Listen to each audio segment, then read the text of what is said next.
in real time. What the fuck is wrong with you? What the fuck is you talking Who about? the hell is Kianna, Tommy? Kianna who? Oh, you dumb now? You know who I'm talking about. I don't know no fucking Kianna, man.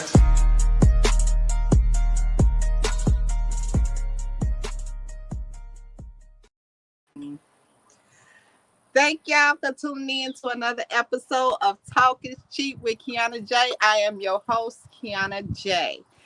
I am here with my guests, my sisters, our sons. We are boy moms. Introduce yourselves. My name's Bars. Big dog. That's no cap. I'm Fat Baby. I'm Chris, but they call me CJ. I'm Elisa, CJ's mom. I'm Ebony, Levi's mom. Where's Levi? With his nana. We'll talk about it. What? How you gonna come on the boys' mom show and not bring your boy? Because he was hollering, so he had to go with his nana. He wouldn't let her go. But we'll talk about the spoiledness of boys and women. So exactly. Okay, so today's show is about mothers and sons and mothers raising sons. I just feel like what made me want to talk about this show is because we have sons that we have raised. And one of my friends was like, we complain about the men that we raise. So say we are raising the men that we are complaining about. Oh, okay. As far as like dating? Yeah, basically, like we complain about the men. So I put into the suggestion of let's talk to our sons and see, are we instilling in them, you know, the right things as raising them as young men, because we doing it by ourselves. You know what I'm saying? Mm-hmm. So let's start with, how is it being a boy's mom, ladies? I'll go first. Well, for me, I don't have any issues right now with my son.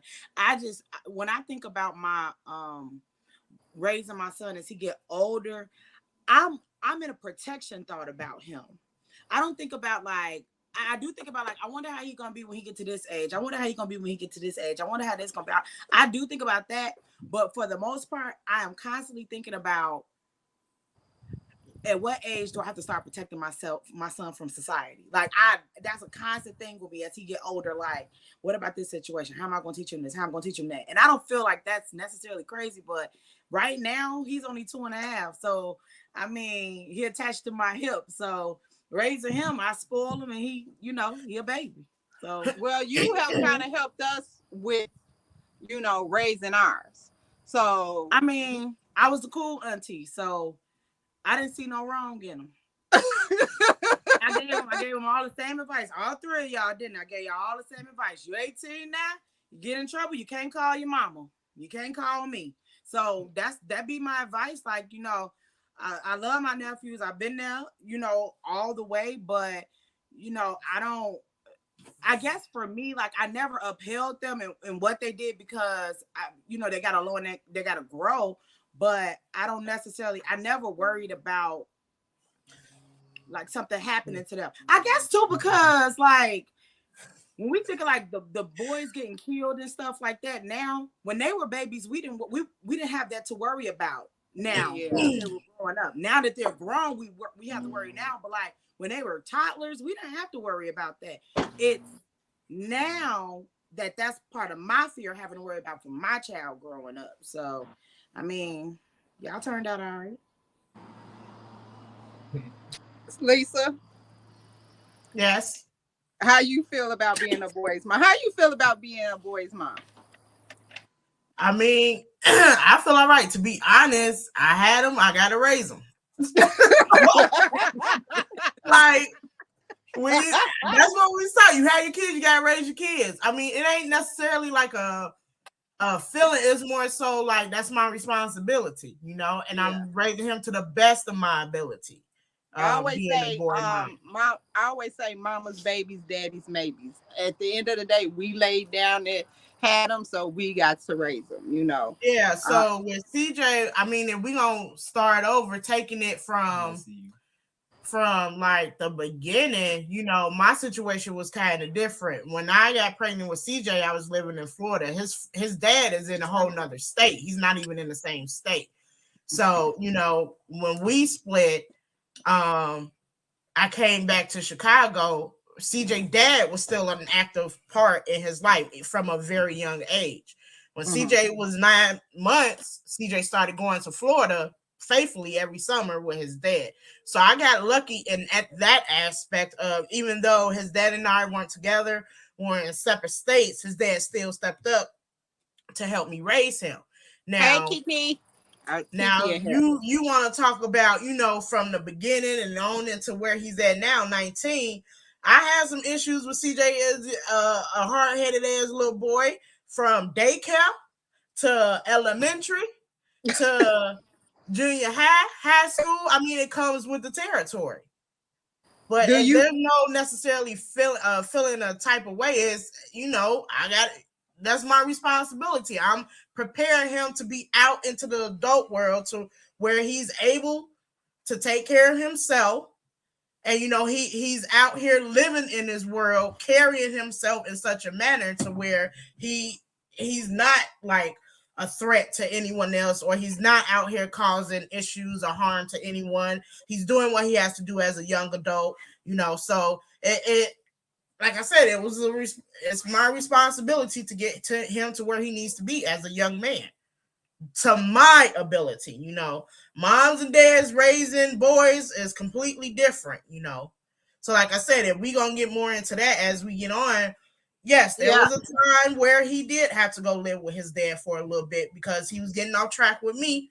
And that's where that other parent came in the hand and you know, gave the iron fist. Okay, like, yeah, it's time for him to come stay with me or whatever. So what I want to touch bases on is basically, they always say a woman can't raise a man, but if you ain't got no other choice but to do so, you know. And that's when they say that, that's where that foundation come in. Okay, if you are a single woman household trying to raise a child, that's when you need to have your village. And when I say village, aunties, uncles, grandparents, you know, that's where that village. There has been plenty of times too where, you know, if we had an issue, his nana didn't have no problem stepping in and like, get your shit together, you know, like you had to have that village also to help you. We have a village of women, yes, we do. Yeah, and we have our men. You know, our men, our women in our family outnumber our men. You know, even when we go out, it's what, 2 men, 2-3 men, and it's like 10 girls. So we have to be like a strong force into the family dynamic of raising our boys. Like I was saying, Levi, the video Ebony posted, y'all posted him tumbling down the stairs. Now, Fat Baby was my accident-prone child. Okay, this is Fat Baby. Yes, he was. And I used to tell him, I'm not going to the hospital unless you break something. Okay, the nigga broke something. Like, it's just things like that. Boys do things, and then you have that stuff. I said, and you might have to look forward to that because Levi feel like he has no care in the world, you know, and it be the scary stuff. Boys, I'm with women, when raising girls are different than raising boys. We kind of know what the girls are going through. When I say raising a boy, we can't get to them emotionally. They don't talk to us. You know, they walk around with mad faces, and then you be like, what's wrong? You know, you can talk to me. I'm your mama. No, what's wrong? Like, look how they looking. You know, Javar's looking like, no, I can't. You know, and I think that grows up into them being men that's not communicative and not out here want to conversate or talk about their feelings. CJ, do you talk about your feelings? No. Why Why won't not? you open up and just? I feel sometimes not necessarily he don't talk about it, his feelings. This is what I'm talking about. See, you gotta start from the beginning. Okay, so what's the beginning? Because it was one point in time where I don't know if you want me to disclose this or not, but as he was coming in and his body parts was growing, he would come to me like, "Hey, mom, what's going on? Like, what is this?" You know. So I feel like as they get older, then maybe yes, but being young and stuff, yeah, they gonna come to you and tell you stuff or what's going on. No, when they get older too, you be wanting to know because, like you said, this world out here is different. It's not made for Black young men. Being out here in these streets. You know what I'm saying? Like, I'm be honest, I got 2 grown boys. One 25 who just got out of prison. And one 19 who almost went but trying to get his life together. So, and I have a 19-year-old who, and wasn't necessarily him going to prison, he was just doing dumb shit to where it was just like, you really want to be that type of person to where it's going to be hard for you to, like, sustain yourself once you graduate high school. But do you feel like them not opening it up about what's going on would be an issue? Let's ask them. Javaris, Paige, when is it y'all have a problem opening up and talking about y'all issues? For me, yeah. Why? Because for one, I don't like talking. I'm not a talkative person. So you just hold everything in? I just hold everything in. And why? I just feel like I feel like there's a lot of things y'all don't need to Mama. I feel like, Mama there? There you go now.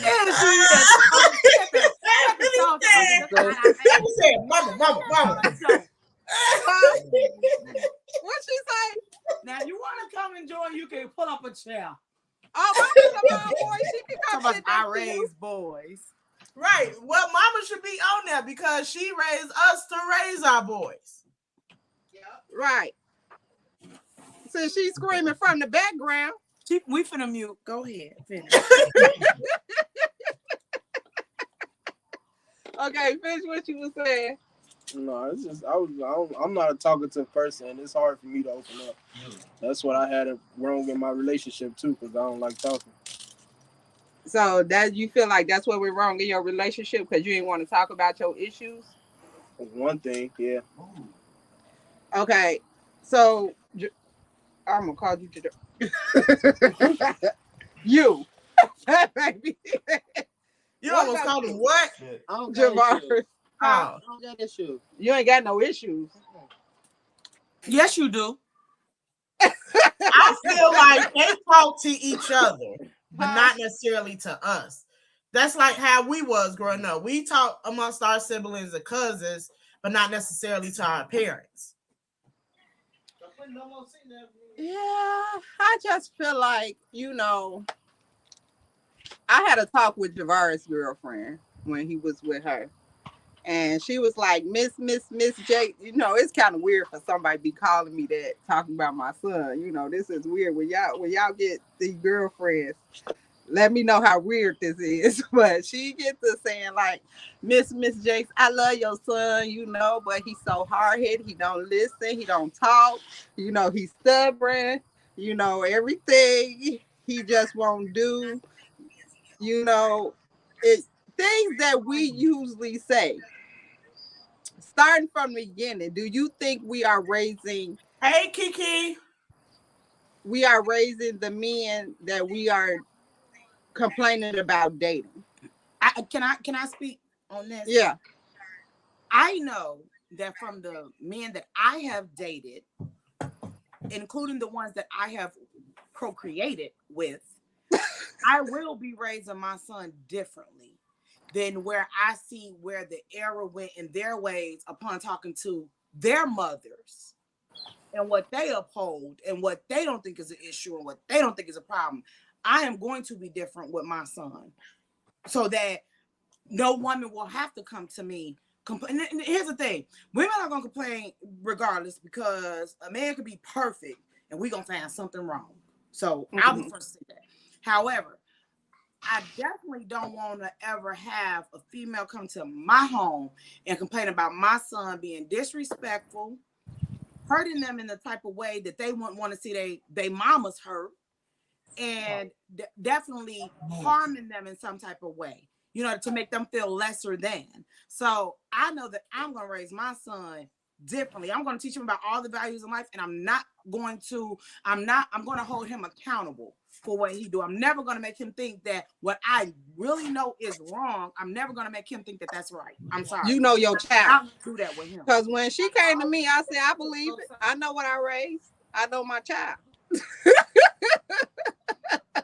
I'm not the mama that's gonna be like. So do y'all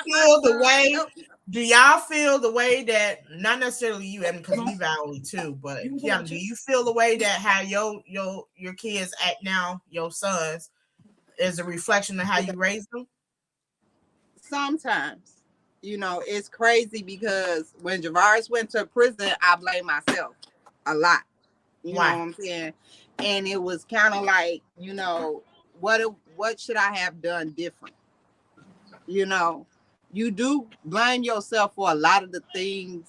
And then he told me, he was like, you was never at home. But I had to work. I had to work double shifts. They had their birthdays. They had they school clothes and everything. Who is that, mama?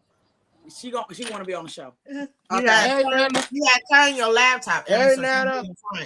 Hi, baby. Hey, mama. Hey, mom.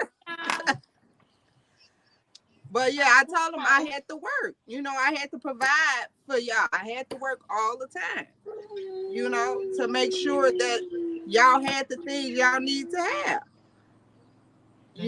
At the end of the day, even though I did have somebody there, he wasn't there the ways I needed him to be there. So I had to take care of these kids. I laid down and had them. Right. So, me not being there, I do take accountability for that. But like I said, y'all needed clothes, y'all needed shoes, y'all needed food, y'all needed a house to live in. So yeah, I do blame myself sometimes about how, but when you get grown, I just feel like you should know right from wrong. I try to teach them the best I can. We are not perfect parents. Right. Everybody raised their kids differently. I raised mine with an iron fist. They got their butts whooped. So did I. Back in the day, ain't nobody trying to be your kid's friend. No parent that was back in the day when y'all were coming up. I wasn't trying to be your friend. I was trying to take care of y'all and trying to do what I needed to do to get y'all to a certain place. Because I've always told y'all, when you get, if I'm not here or on this earth, I need y'all to know what to do and how to take care of yourselves. And because young men, let me tell you, I didn't have too much. Okay, well, say that. What'd you say, CJ? Your dad told you what? My dad said the same thing my nana said. He said, I'm not trying to be a best friend. We're not trying to be y'all We friends. ain't trying to be y'all friend. Get you on the right path. He said, now when you get older, we can maybe have, he said, we can have a beer best. As far as me being your best friend, that's dead. That's dead. That's why y'all want to be our friend anyway, but don't want to talk to us. That's the real question. Nah. Yeah. That's what y'all know. Listen, because that's what y'all like when y'all talk to us. That's what y'all saying to us. Y'all saying when y'all giving us the talk. CJ said something. When y'all giving us the talk, y'all talking about like y'all saying, well, we're not here to be your best friend. We here to raise you. That's when we're like we just listening. That's what y'all telling us. And then so like when what I just said. My dad said the same thing. I'm not trying to be his best friend. That's what he told me. He told me off the rip when he was giving me a lecture. So it's like, all right, I know I can't try to do this with my dad because he's not gonna go for it. So it's like, Oh, but you try with me. I'll go for it. No, But don't nobody want to be your friend. Right, that's what I'm saying. Nobody want to be our friend. You tell them that, baby. You tell them. We'll wait be y'all damn friends, just like But I understand that, but my thing is, after you a little we all type y'all of little friends mama. and stuff when y'all You ain't need no us speaker. to be. Right, exactly. And that's what parents are. They there when they need them, because believe me, the boys ain't gonna say much. They're gonna do their own thing. Because hell, a lot of things I found out Jeremy and Everett was doing was when folks come knocking on your door, or y'all let it slip. And I'm sorry to say this, but because they talk more to one another than they do you. Right. And I'm sorry to say this, but when Javaris, my thing is when he went to prison, I was kind of relieved. I was sad, but I was relieved. He was running the streets. When he went to live with his dad, I was relieved because for the simple fact, I know you not being harmed. You somewhere where you being taken care of and you getting structured. I was afraid I was was easy gonna at fall. night. Me and that dads play a big part in raising children. Yeah. Yeah. Girl, let me Yeah, tell you. I was afraid I was gonna get that call in the middle of the night. I was a single parent until I was still a single parent when I married y'all stepdad. Cause he stood back and he let me do my thing. Yeah, if y'all ask any one of y'all dads here, they'll tell y'all. When we got home from work, Sweepy had the house in order. You had to have your homework done, your TV wasn't on, y'all got it good. Your TV better not had been on, nothing. Homework hadn't been done, chores done, and we sit at the table while I'm cooking and y'all do your homework. Hey everybody, most boys are y'all knew. birthday My emotions mama too. did it to me. Lights come on at night, you better be in the door at night. Yeah. And raising sons, that should have went on. That should have passed generation to generation. I don't know how these women let these boys like come in, and it's a lot of young men just so disrespectful to their parents. When I say I hear stories, oh my God! When I hear stories about women, I'm telling you. When I hear stories of women saying, "Oh, my son tried to fight me. Oh, my son this over his woman." I said, "Whose son?" Because anybody that you bring into this world and raised and fed, I could have aborted you. I'm the type of person, and I tell my kids this all the time, and they believe it. Mostly Javaris, but I tell all of them, I brought you in. I'm going to jail to take you out. This is dead serious. And because ain't nobody. But I will give y'all some good advice, young man. Talk to your mama about your love life.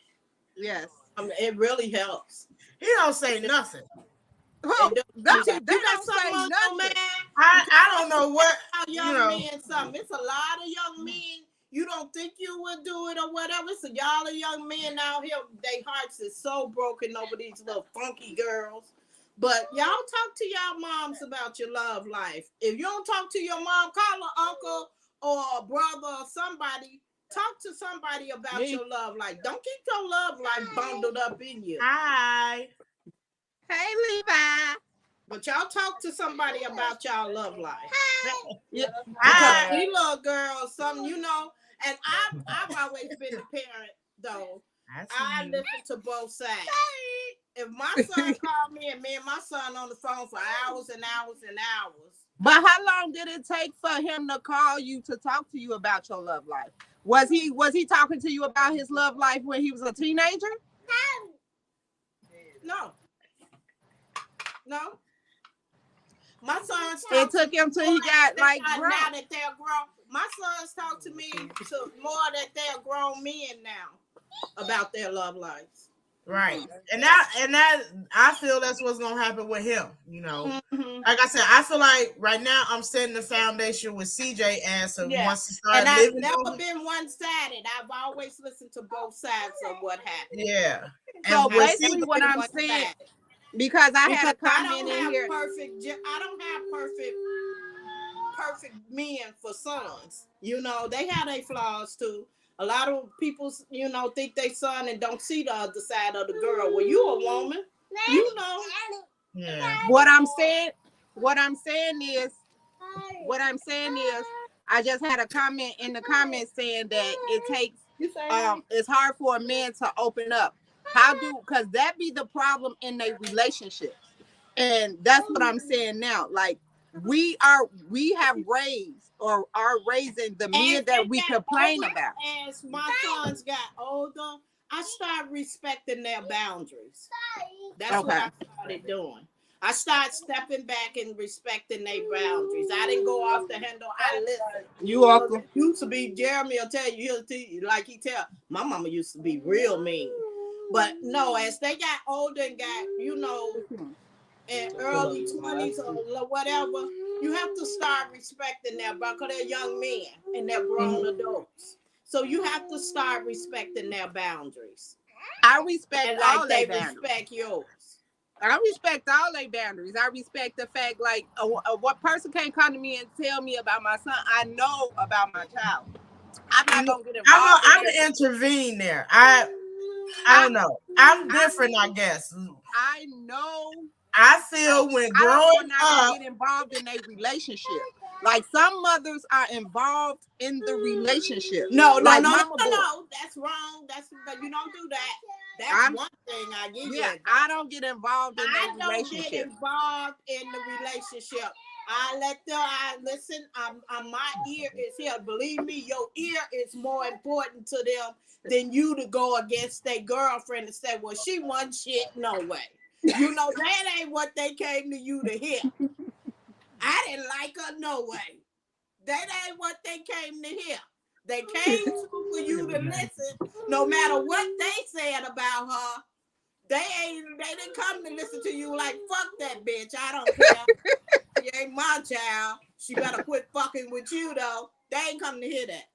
Listen, what you was about to say. Anyway, they don't care what you say.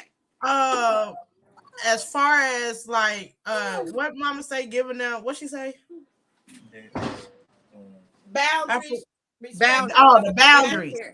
I do boundaries to a certain extent. And when you are a certain age in my house, I do boundaries to a certain extent. Meaning I'm checking phones, I'm checking grades, I'm checking friends and all that. They still in school and that's your house. They know what your boundaries are before they even pull to disrespect your boundaries. They ought to know that. You know what I'm saying?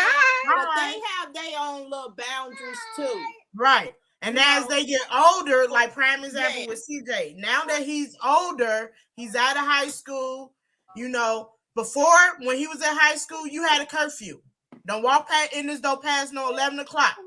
Right. Now you older, you can come in when you want to, but at the same time, you still gonna come in at a respectable time. Exactly. That's a rule of a house when you live in someone else's house, even when you're an adult. That's the adult rule, children. You adults living in somebody's house, even including your mom's house. You can go out and party, but don't come walking in the door disturbing the peace of everybody else in the house. Or just being disrespectful. Don't come strolling in here at 5, 6 o'clock in the morning. Look, I got something to say. I got a question. What's a respectful time to y'all? 2 to 3. Like I said, don't come in the house at 5, 6 o'clock in the morning. I know 2, 3 o'clock in the morning, y'all probably still out or on y'all way home and stuff. Right. Ain't nothing open after 2 and it's a common respect also from your parents. More than likely, we are asleep. Any parent would hate to get a phone call saying something has happened to you because you still out and about where everybody else at home sleep. Just be respectful. Have respect for yourself as well. Yeah. I'm saying, looking at this. Nana, did I come in at a respectful time? When I was there? No, he's always. I made it clear.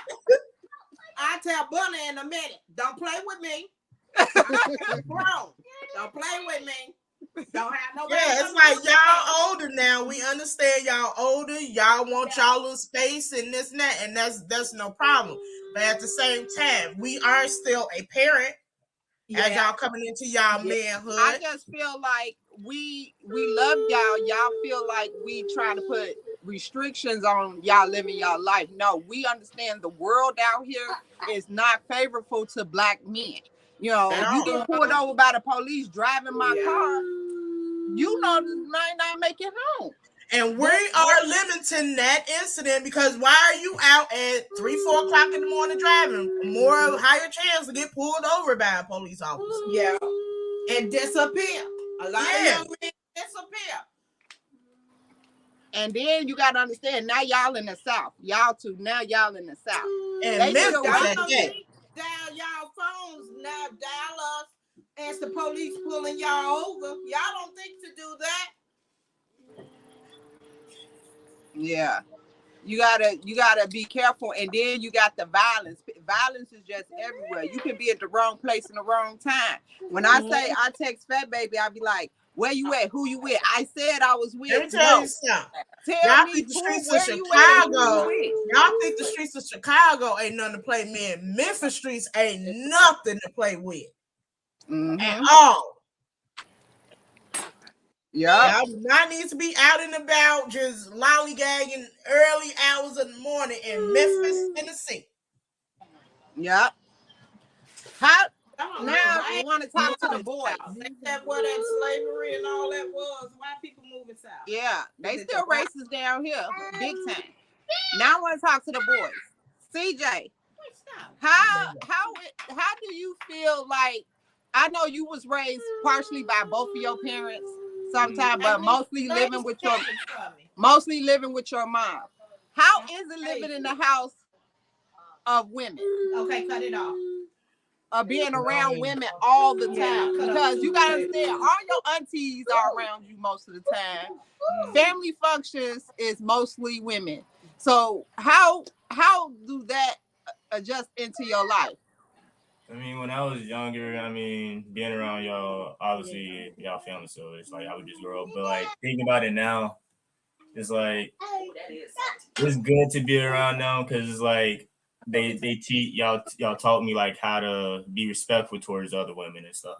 And then not only y'all, my dad would do that too. But got enough cabbage, I don't think, for nobody. Yeah, I just feel like that's what it was. It's like whatever how y'all would act is how I would like act towards other people and stuff. It's not like.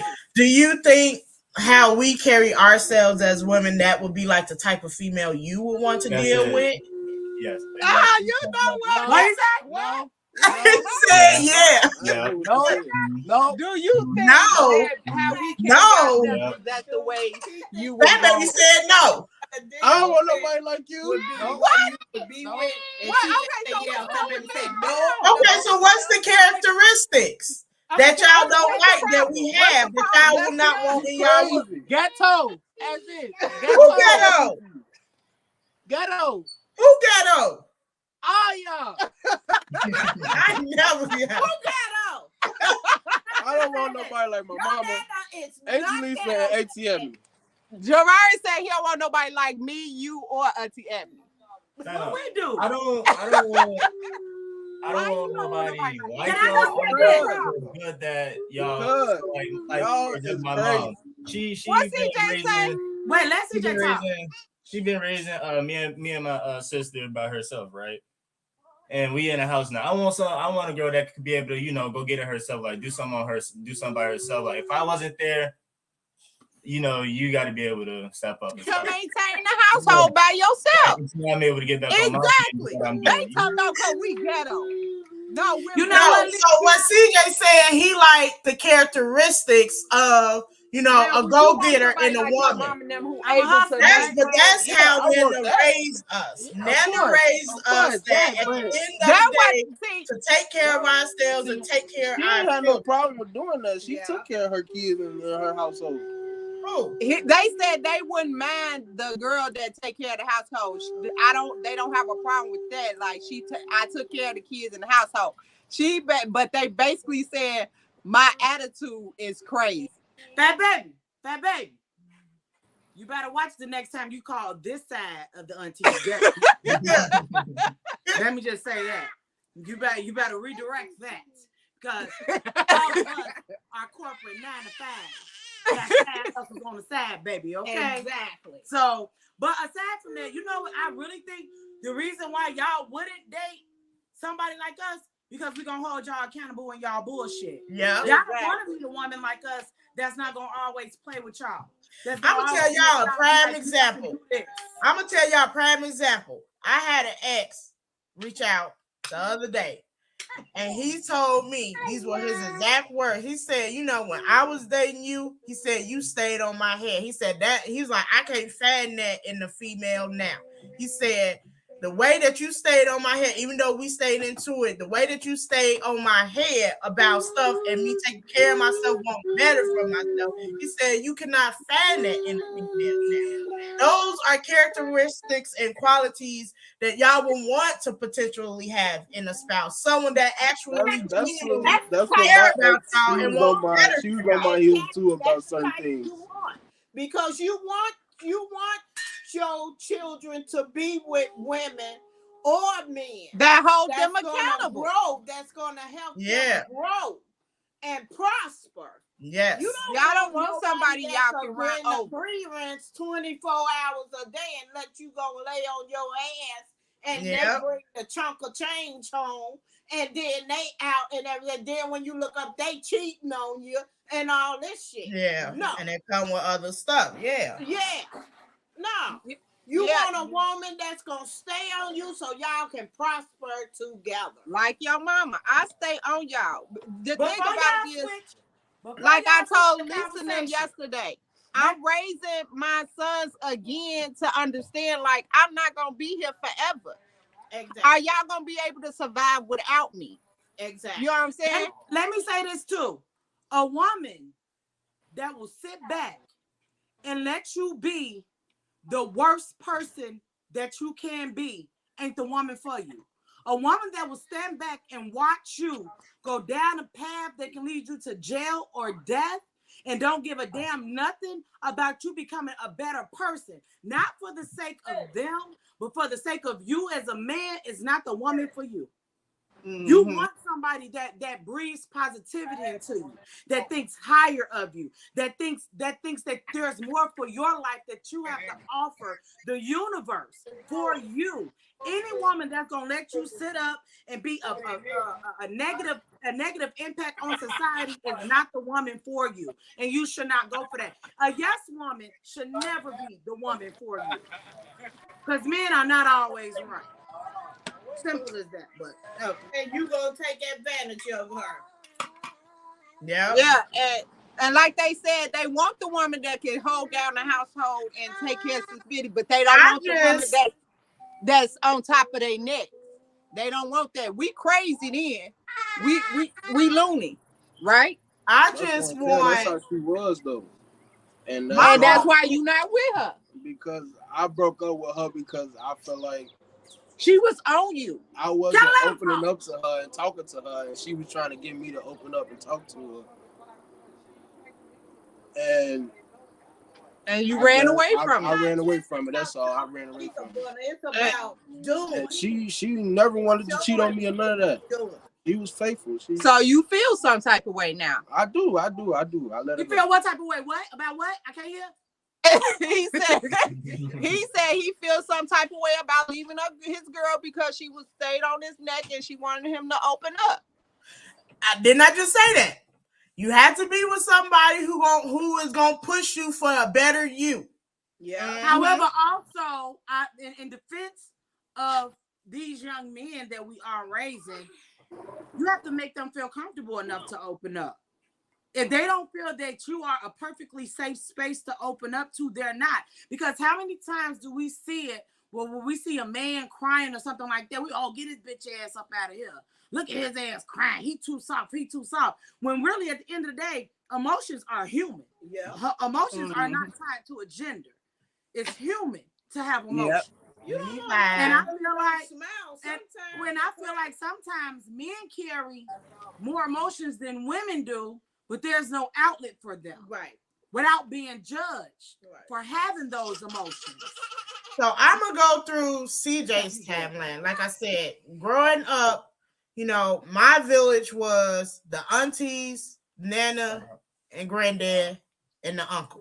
That was my village for helping me with CJ when he wasn't with his dad for the summer or when he went to. So growing up, you know, like I said, from the beginning with CJ, it was an issue when he was in daycare. He wouldn't want to do the work. Had to go to daycare training. There was an issues elementary school. You know, they call themselves having, I don't know what that was. Y'all call yourself that little gang or whatever. You and that. He was in a good gang. Antoine. Remember that little boy? And they call themselves bullying people. And what did I do? I took a belt and I made him walk around to everybody's house with that belt and apologize. So who they call themselves bullying. I remember that to this day. Yeah. And then what? On into junior high, he was okay. But then when he got into high school, it was like CJ got in this phase of like, man, I don't want to do this. And it was like he started slacking on his work and stuff. So it was like, okay, what I'm saying, no matter what I'm saying to you, me putting my hands on you and steady and all that, it's not working. So now it's time for you to get down there with your daddy. Even like in junior high, you went to go stay with your dad for a little bit, you know. Before he went, I went down there after that elementary thing happened. Yeah. And I came back, and then I ended up going back down there. Hey man, chill out. Yeah, so CJ went to Florida a few times with his daddy. His daddy get him back on track. And then come back up here. And then what one time Chris told me, he said, you know what I'm noticing is CJ is losing respect for you. You know, he come down here, he don't do stuff, but when he get up there, it's like he start all over again and he don't want to, you know, listen to what you got to say or what you got going on. Last time, what was that? Was that your senior year, junior year of high school when you went down there with your dad? No, I think that was... It was in high school. Yeah, because he wouldn't like me telling him to do his schoolwork so he could come on up out of high school. Whatever. And so it was like he didn't want to listen to what I said. But at the end of the day, what we were trying to do is to get you on through high school so you can have the fundamentals to get you a job so you can get out here in this world and take care of yourself. Like, and y'all mama talking real nice compared to your nana, to her boys. Yeah. Okay. A Noonie who didn't want to pass an English class to graduate. I had to tell him over and over, okay, I paid for night school. You still flail the cat. Then I told him when he, you know, for him to graduate, which he would graduate later in January, I told him, he was like, this, I just don't like this class. I told him, I tell you what, you get your goddamn ass in that class and pass it, and that's that. And bring your ass on up out of bar. That's what you gonna do. And I get he tried. College ain't for everybody. He tried it. He didn't like it. I'd rather you went, experienced it, and you told me as opposed to you being down there wasting money and failing. College is not for everybody. That's fine. But it's a matter of we trying to set the basic standards for y'all to be able to take care of yourselves, y'all home, and if y'all are in a relationship to where you are respectable to the woman you are with, and if y'all decide to build a family, you know how to go about leading your household. Me with my boys, I just feel like they didn't go down none of the paths I expected them to do. But as adults, I'm trying to rectify the situation, and I just feel sometimes too late. I just feel like sometimes I failed them because I was too busy and I really didn't have the help because I was, even though I was in a relationship with somebody, I was the disciplined parent. So I disciplined, but I couldn't discipline and be there at all the time because again, I dealt with people that didn't keep jobs and stuff. So I had to work and pay the bills. Yeah. So and you were one of them women who accepted your man not working and you taking care of totally the 100% of the household, bringing the bread home, everything. You were one of them women that was okay with you. You didn't get that from me because I don't play that. No. Not no more. That's why I'm still not no more because that's why I'm still single because I just felt like that had did it for me. You know what I'm saying? I'm the type of person that will try to help somebody get their life together, but not no more. You know what I'm saying? But at the end of the day, it took a turn on my kids because I had to put in all the work, you know, and I was never there. So they was basically free to do what they wanted to do, you know, and it was just like, I couldn't, they'd tell me anything and I just go with it unless somebody come tell me something, then I have to get on top of their necks. By Tati and Javari's father's not being there, I'm not the type of woman to go put nobody on child support to make you do nothing. So basically, I just felt like I laid down and had them. I got to raise them. I got to take care of them. The kids will know. But my decisions, I just felt like I made when it came to my children. I dropped the ball a little bit, and I can take accountability for that. You know what I'm saying? And our parents have. I was just about to say, thing is, Kianna, we all gonna drop the ball somewhere in parenting. We all there's not a parent on this earth that is perfect. Because guess what? It's always gonna be a kid that feel that we can do better. We can do something different. It's always gonna be something. However, the best thing that you can do is set your kid up to be a good human being. That's and the things that you teach them in life. At least what I hope for my son. What I teach him in life. And the thing is, whatever his daddy teach him, I hope it's positive. I hope it's positive. I hope his goal is to teach his son to get out there in the world and be great. Because I know from my end, my role is going to be to teach my son to get out there and be great. I never want like I said, I know I'm going to have mess ups in the road with him. I know it's going to be times where he ain't going to want to hear nothing I have to say. I don't want no woman come to me and tell me my son not put his hands on her. Absolutely. I don't never want a woman to come to me and be like, your son put his hands on me. Because at the end of the day, these two boys don't play about me. So what makes you think that somebody else's daughter is going to, they parents or they sons going to play about they mom? I've always said, if you got to put your hands on her, don't be with her. It's time to move on. Yep. When you got to put your hands on one another, y'all don't need to be together. Well, let me ask this, Javaris. What do you see for yourself, or what do you want for yourself in the near future? Really, the honest to God. I honestly don't know what I want to be in the future. I just want to help my mom out and provide the best way I can. I had a dream when I was in high school, and when I couldn't do that dream, I just said, what was the dream? Playing football. Okay, but there's other aspects that you could do. I understand that. Towards that, when I wanted to play football, and I couldn't do it my last year of high school, it was like, I'm done with school.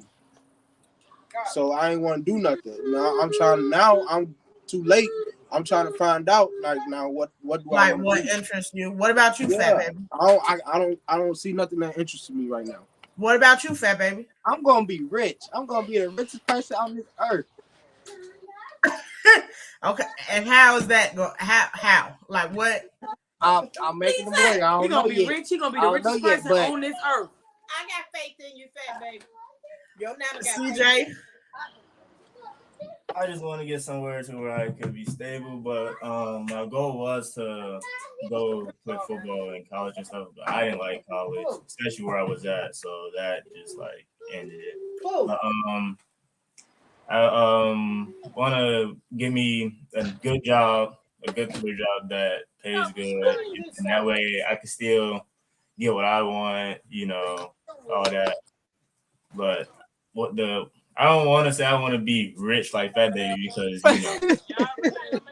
I just want to be, be able to provide for me and my family. And if y'all need something, I could be able to be there. Exactly. I just want to tell y'all, like, we didn't do a bad job raising y'all. Y'all some great kids. compared to some of these kids. And that's why I said, you know, the stuff that CJ put me through, I'll take that any day, hands down.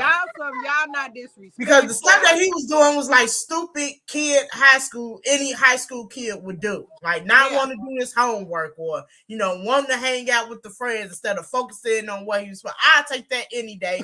We raised y'all to be some of the more dramatic stuff that's happening. You'll take that any day than your son being out in these streets and knocking on your door. And you put like I keep saying, I don't even know, like, when everybody would ask me, like, you know, CJ and what he got going, I'd like to be honest. CJ is one of them kids, even now, even though he's 19, he's a kid that'll go to work, come in, eat, play his game, and repeat. Like, he not out in the streets ratting and doing stuff that he ain't supposed to be doing. And I'm thankful for that because it could be completely different.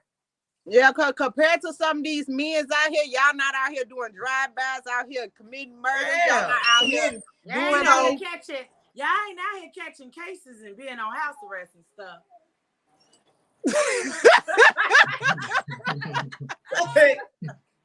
Well, I do have one, but he learned his lesson for a minute, y'all. She went personal.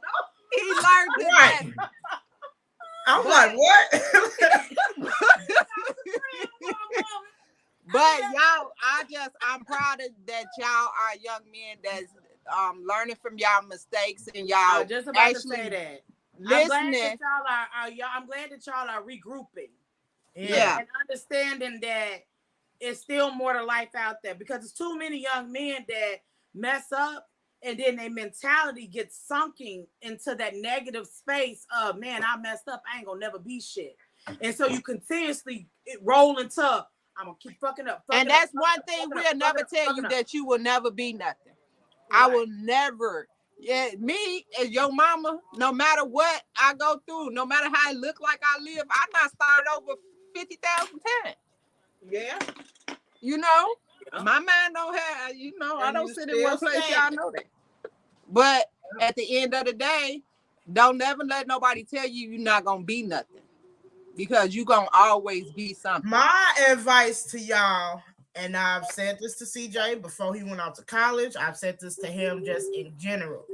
Don't give up on yourself. And everybody in this world, do not give up on yourself. That's right. That's true. That's y'all can do any and everything else, but when you start giving up on yourself and your dreams and how you want to proceed in life, that's when stuff is going to start taking a turn. Do not give up on yourself. Whether you just got to get out here and job, whether it's act on your dream.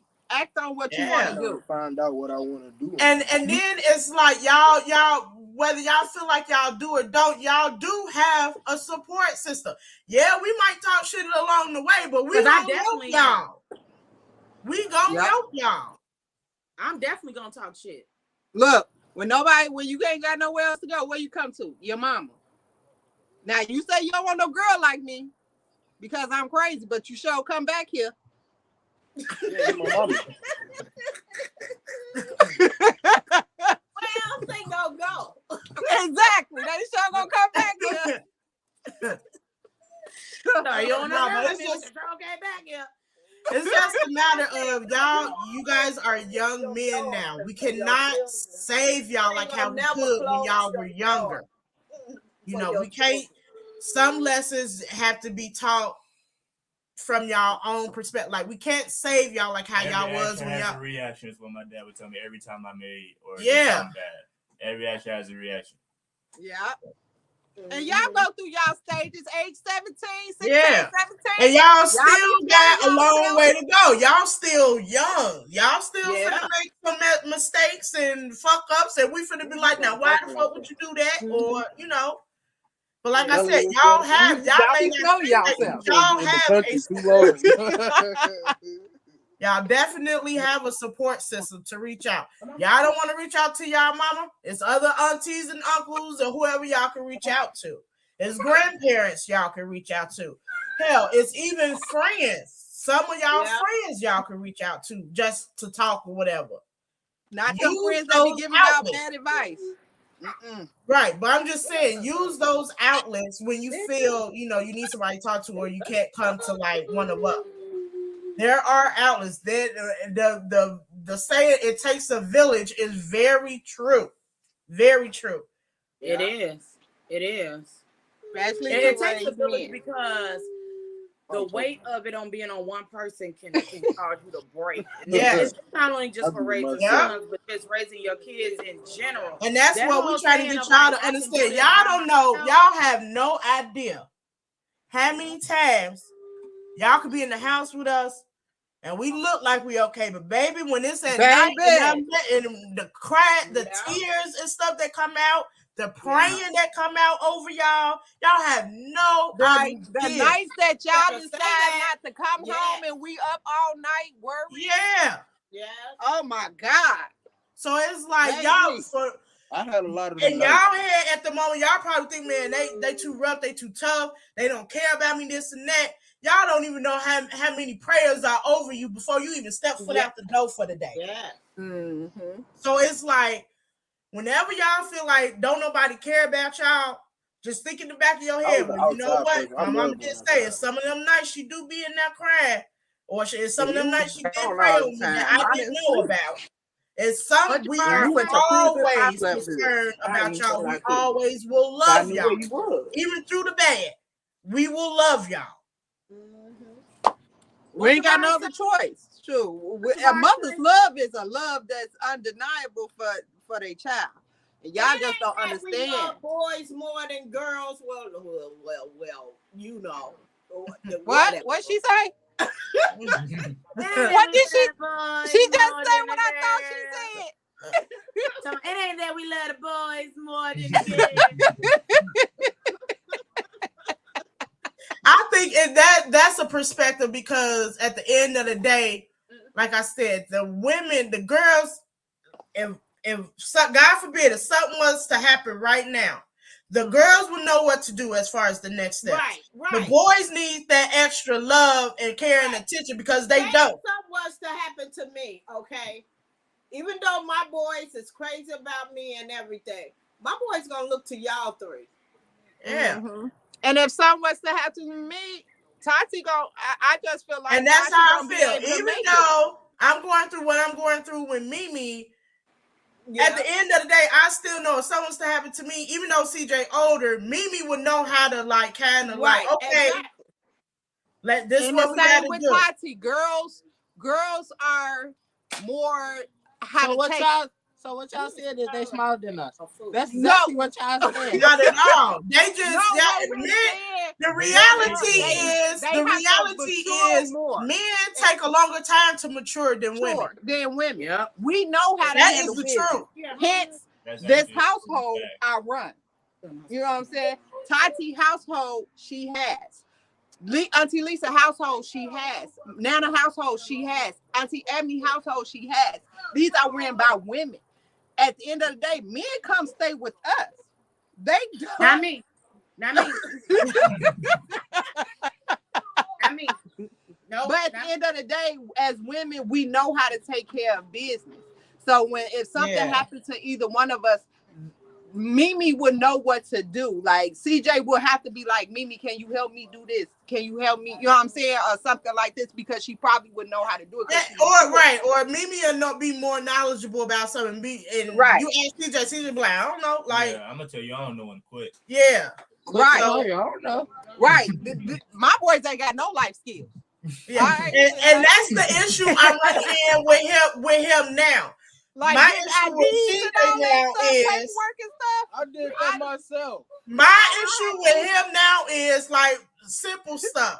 He needed a copy of his birth certificate because he lost, or he needed something. And it's like, well, where I go get that from? How do I do that? You have to tell them stuff like that. Like they don't know the common sense. Or it'll be something that he like, oh, well, what that said, or what's the phone number? It'll be like, okay, well, Google it, CJ. Like, help me help you. Google it.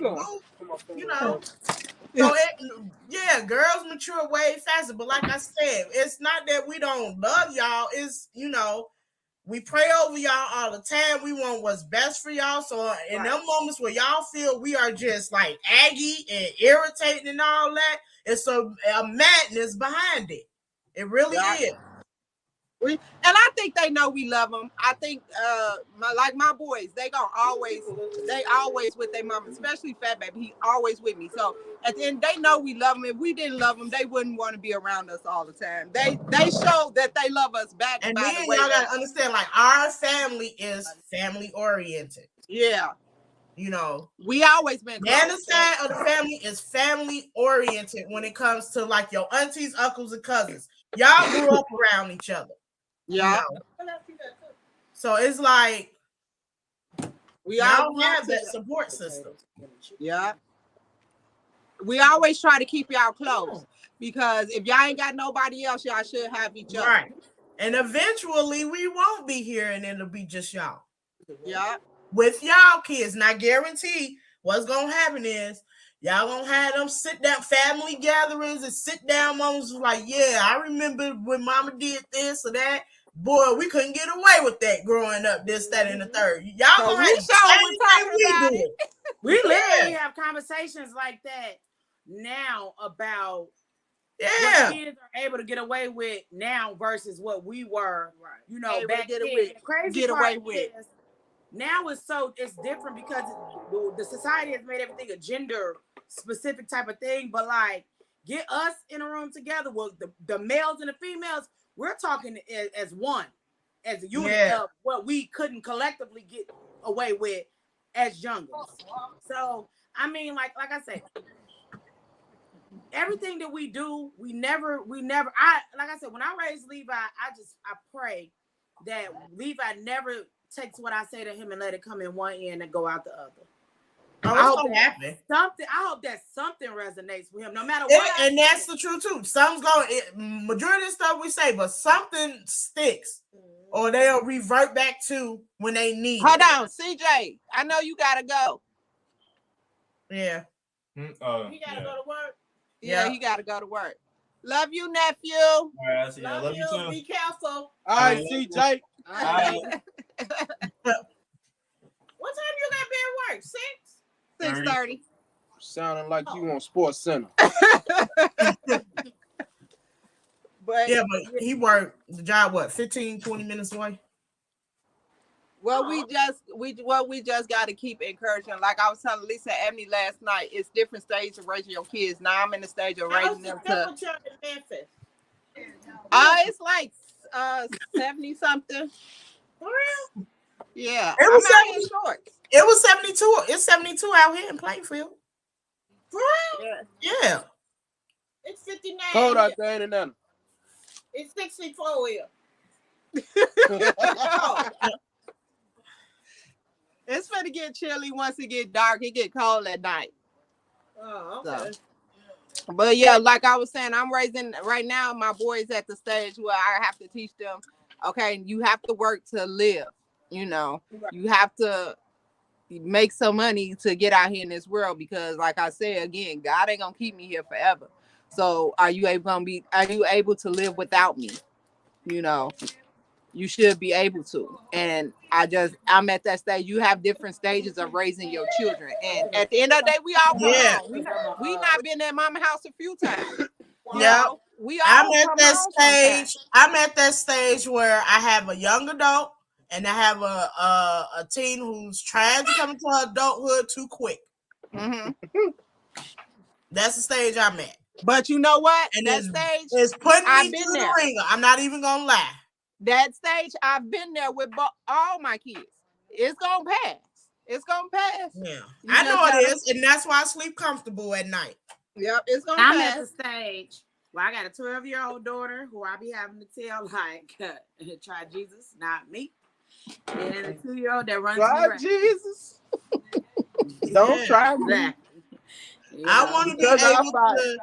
And I just like the stage where, you know, once they are, you know, and they, you know, adulthood or whatever, you know, they out on their own, they flourishing or whatever. If they need to come and get some advice from mom or whatever, I'm okay with that. Like, I just want them at the end of the day, and this go for you, Fat Baby and Gerard. At the end of the day, I just want y'all to be okay.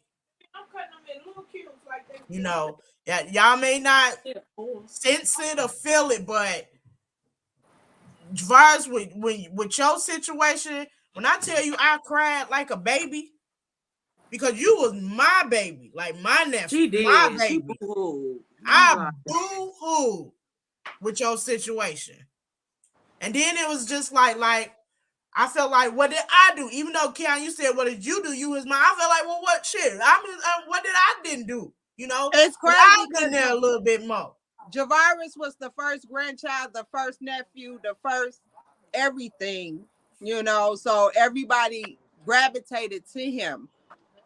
So when that did happen, it stung all of us because it was just like, you know what's crazy is whenever something happened to any one of our kids, it stings everybody. Everybody. Y'all It can hurt. believe that or not.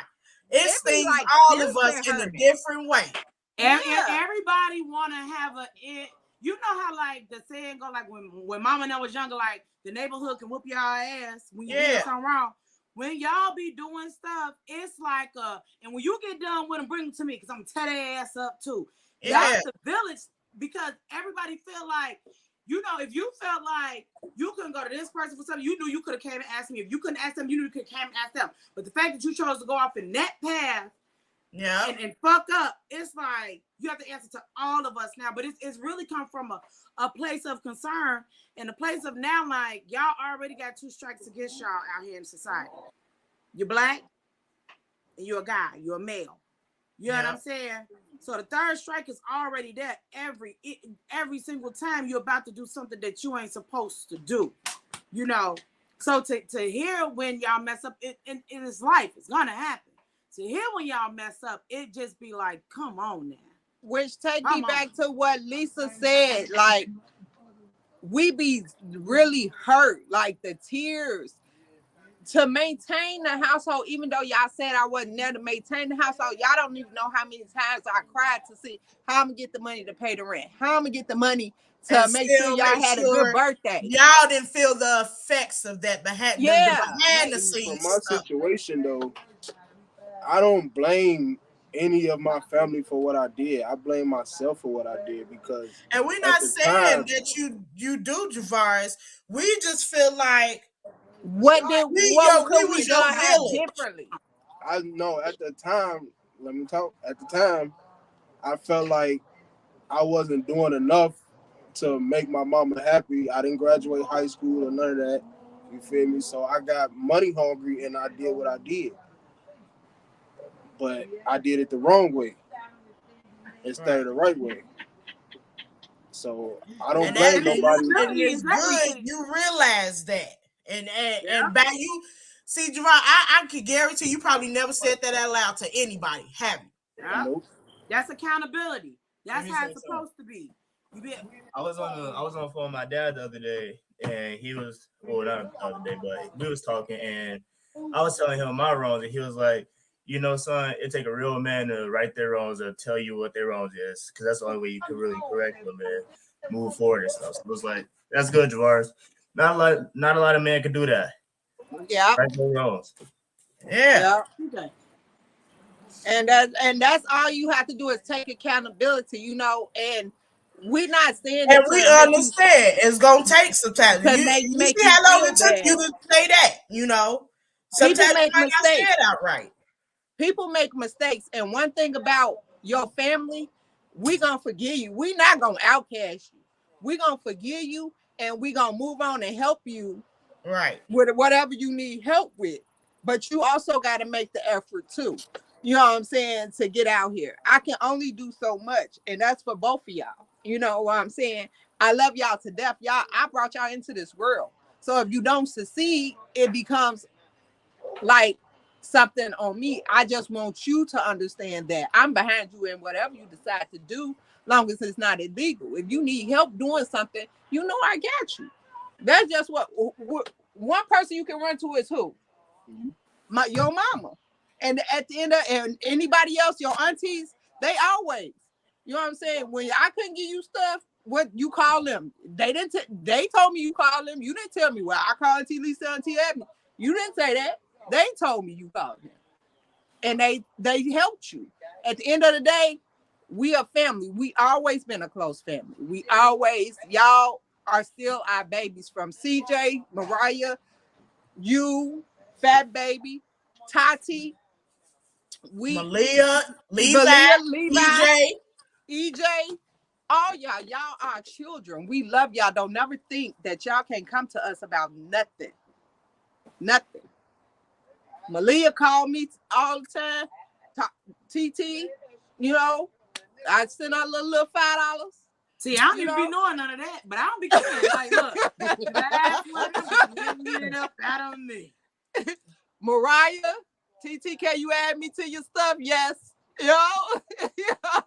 Like it's we are family. This is what we do, and at the end of the day, y'all respect us, and we respect y'all.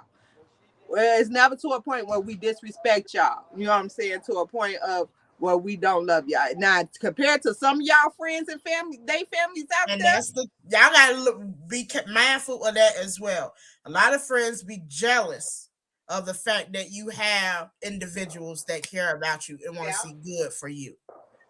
Y'all have to be mindful of that as well, because they don't have that in their household. Mm-hmm. Yep. They don't have caring parents.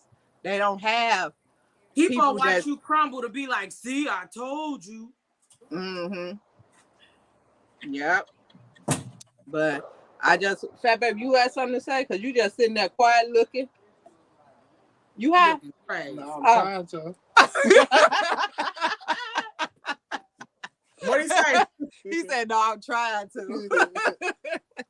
But yeah, I just want to do this show because I just want to, we are strong Black women, and it takes a lot. Daughters, like I said, they like us. You know, we can. That's a whole different show. Yeah. I ain't gonna lie, when y'all had a birthday party for me when I was locked up, I cried in my cell because I couldn't make it to that birthday party. Of course. Yeah. You have time to sit with yourself and your thoughts and think like, man, if I'd have only done this differently. I want to celebrate. And I'm gonna tell you, Javarius, it's not just you. You have a little cousin right now that's in that same predicament somewhere else, sitting thinking like, damn, I should do this differently. Mm-hmm. And everybody go through that. I've been through that stage where when I've done something, I was sitting and crying like, man, why did I do that? Or man, why didn't I think to do this, go about this a different way? You know what? It's not just you, Javarius. I got off the phone with my mama that day. I sat in the cell that whole day, just thinking, looking out the window. Yeah, I did the birthday because I just felt like I didn't want you to feel like you was forgotten. It was your 21st birthday, and I just felt like we should celebrate it. You know. You know what I always say though. No matter what, one thing you cannot. Hey, cool out. You know what I always say. No matter what, we as individuals always have time to have our isolated thoughts to ourselves. That is where you go over your day. That's where you go over your rights. That's where you go over your wrongs. That's where you go over your goals. That's where you tell yourself, like, man, I could have did this different. I could have did. You go over your regrets. You go over everything. It's and after you think about that stuff, and after like you have that talk, because everybody have it. After you have that talk with yourself, that's when you start to change, you know, yourself. Like, because I know, Javarius, you probably feel like, I ain't never going back to jail again. Mm-hmm. That ain't a place for you. I don't never want to go back to jail again, because now you know how it felt to be on a special pull up. She said you can pull up, you know.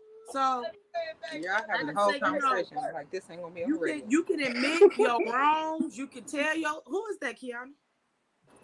Some people in front, I'm like, this gonna be on the radio, and they having the whole conversation like this ain't gonna be on the radio. They acting like Kenny Mac now. Right. Exactly. But yeah, but you right. Like, I mean, and the thing is, I'm glad that they woke you up, Javarius, because it's some people that will go to jail time and time again. And every time they get out, they sing that same tune. They ain't going back. No, but when I was in prison, I sat down, like, it was this old man named Ketchup.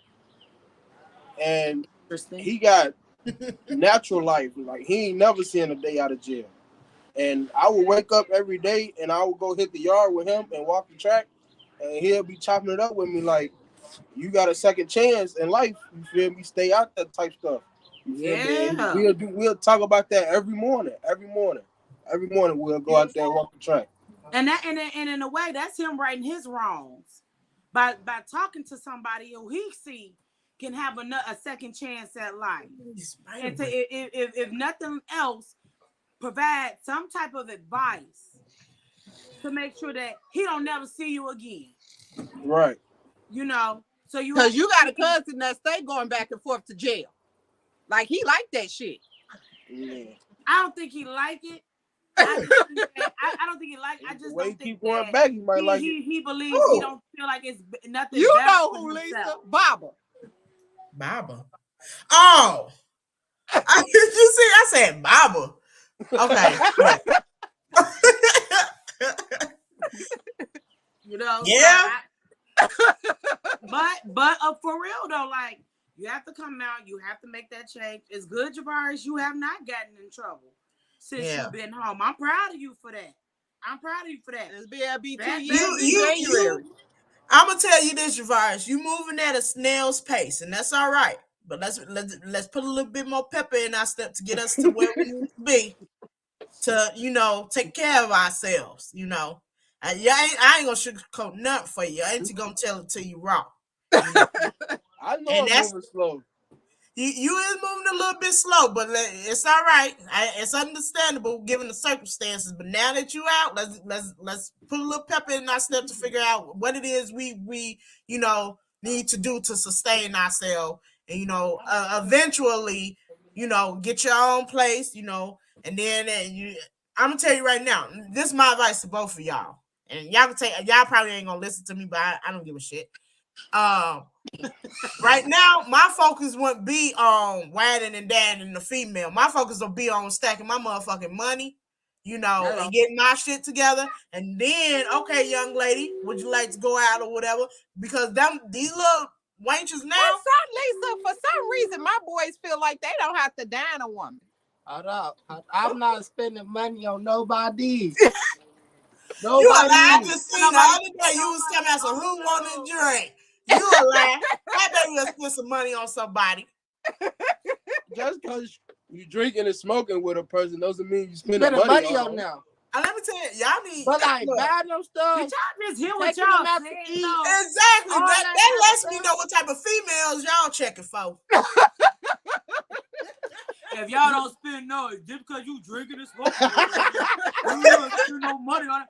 Nigga, I wouldn't want you to spend no money on me if that's what you consider a good time. Because females nowadays, they'll tell you get them some money. And that's why I'm saying. And won't give you nothing in return. That's why I'm saying. Don't worry. My focus will be me getting a job, stacking my money. And when you do that, and once you start to elevate yourself, you're going to start attracting the females that are on that same elevation, not the ones that want to smoke and drink. And let me tell you this. As long as you chasing money, you ain't never got to worry about chasing a woman. Because they're going to always come. They're going to chase you. Yep. They're going to chase you. Take heed to what I'm saying. I'm being real serious right now. As long as you chasing the money, you ain't got to worry about chasing the woman. That's the realest stuff you ever said, Abby. As long as you chasing the money, you ain't got to chase the woman. So she said you'll never say nothing real until I'm investigating. I'm gonna check her ass about that later. You know what I mean, sister. Don't take it personal. Don't worry about it.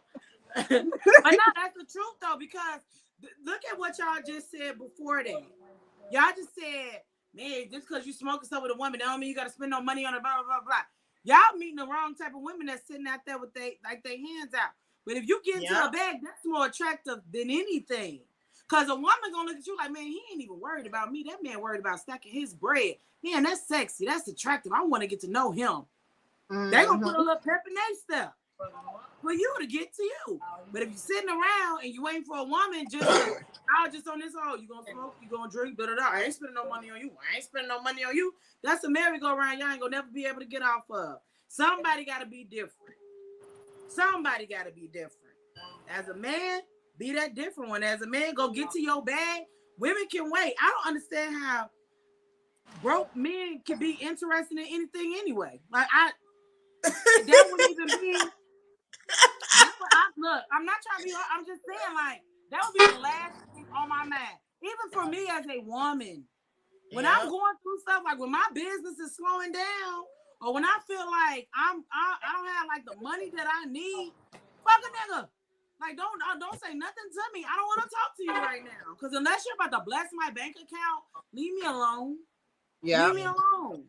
You know? And y'all will learn as y'all getting older that what we mean when we say that. Like I said, like, as long as you chase the money, you will never have to chase a woman. A real woman. We got comments. We ain't looked at the comments or nothing. You ain't looked at the comments, girl. You can tell us to look. Shut up. Yo, hey, topic dope. Thank you to Terrence. Shay, yes, Ebony. Shay, she said a mouthful, yes. That's Elvis, that mama. Yeah.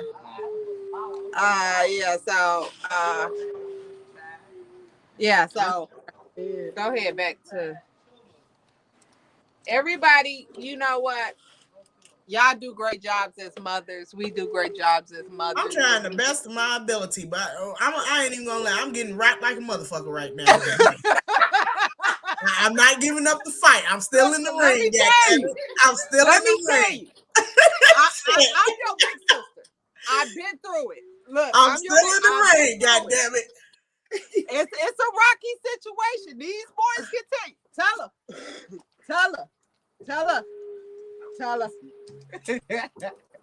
It's just you know. I've been through it. These two. I'm sister.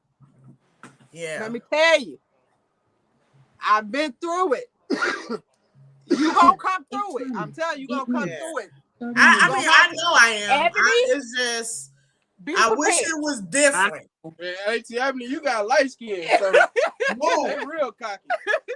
Move. You know, over there, both of you. Go. Like I said, leave the dogs alone. They want to be. No, he bothering me. Got me spinning around in this damn chair. Get up.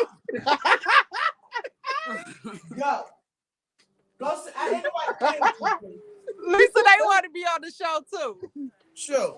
Look at Sasha sitting back there. Yeah, you know she got one from Uncle Jay. Why she spinning like that, though? No, Sasha. Sasha still alive. Sasha right there. You better watch it. And she heard her name. Here she comes. Look at her. Like you rang. Sasha lasts long. That dog was this. Now, don't turn your head. She on her last leg. Sasha hanging in there. Then Lisa got a new baby. That a new baby is right there. This is Sasha. Come on, Zeus. Come on. I don't know what you doing. Come on. Get on up here. Come on.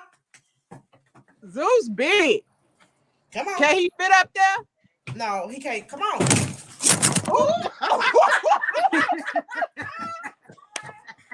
I don't know what the fuck just happened. Oh my God. What the